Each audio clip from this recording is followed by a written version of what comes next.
Si tuviéramos que diseñar una sociedad libre desde cero, ¿por dónde empezaríamos?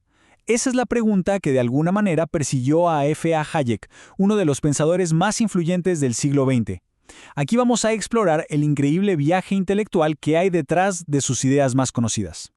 Y todo comienza con un desafío, una pregunta muy directa de su gran rival intelectual, John Maynard Keynes. En 1944, después de leer la obra maestra de Hayek, Camino de Servidumbre, Keynes le mandó esta nota. Esta simple pregunta, sobre dónde poner el límite a la intervención del gobierno, no era una crítica menor. Se convirtió en la obsesión que impulsaría las siguientes décadas del trabajo de Hayek. Así que bueno, vamos a profundizar en esto. Empecemos con ese gran desafío que enfrentó Hayek. La cosa es que los críticos, tanto socialistas como liberales, no se conformaban con una crítica al colectivismo. Lo que querían era un programa positivo, una visión clara de cómo debería funcionar una sociedad libre. La primera gran respuesta de Hayek a este reto fue su monumental libro de 1960, La Constitución de la Libertad. Entonces, ¿cuál fue exactamente su respuesta?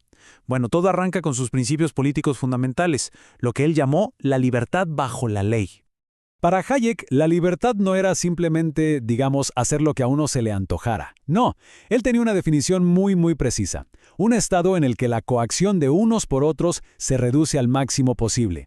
Pensemos en ello como tener el mayor espacio para vivir la propia vida sin que otros impongan su voluntad de forma arbitraria. Y aquí viene la idea clave. ¿Cómo se logra esa libertad? Para Hayek, el mecanismo fundamental es el imperio de la ley. Pero ojo, no se trata de cualquier ley. Son reglas con características muy específicas. Tienen que ser abstractas, aplicarse a futuro, ser conocidas por todos y universales. La gran idea detrás de esto es que si las que gobiernan son las leyes y no los caprichos de las personas, el poder del Estado para coaccionarnos se mantiene a raya.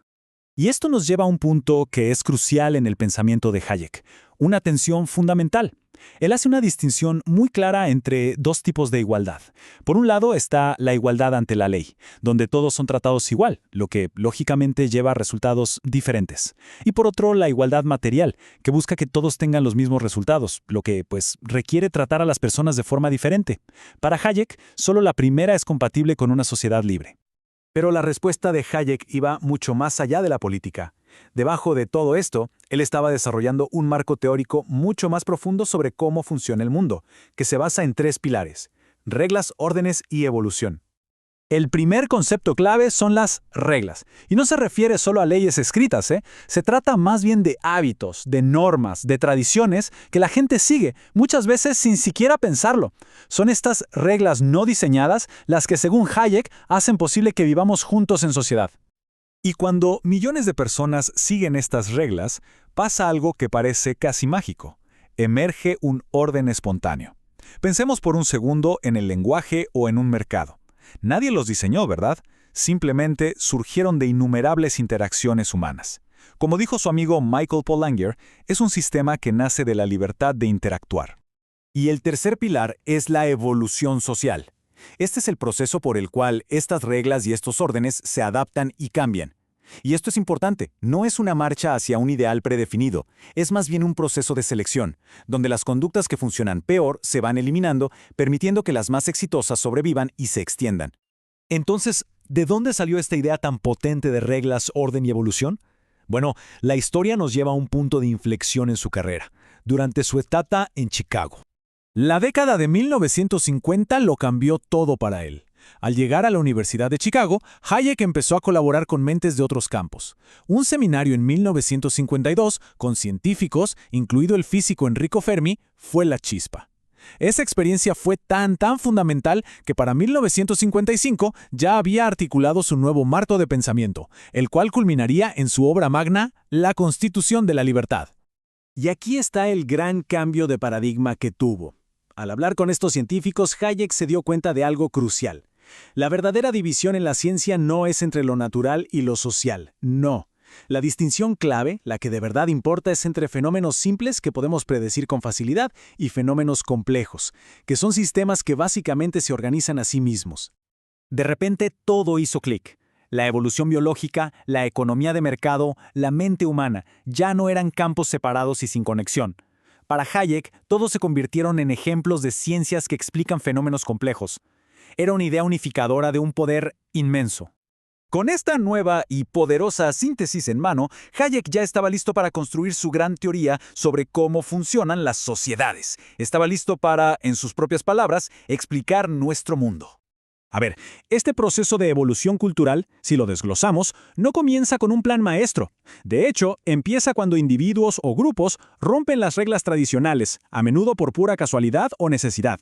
Si esas nuevas prácticas resultan ser más exitosas, esos grupos prosperan, crecen y otros los imitan.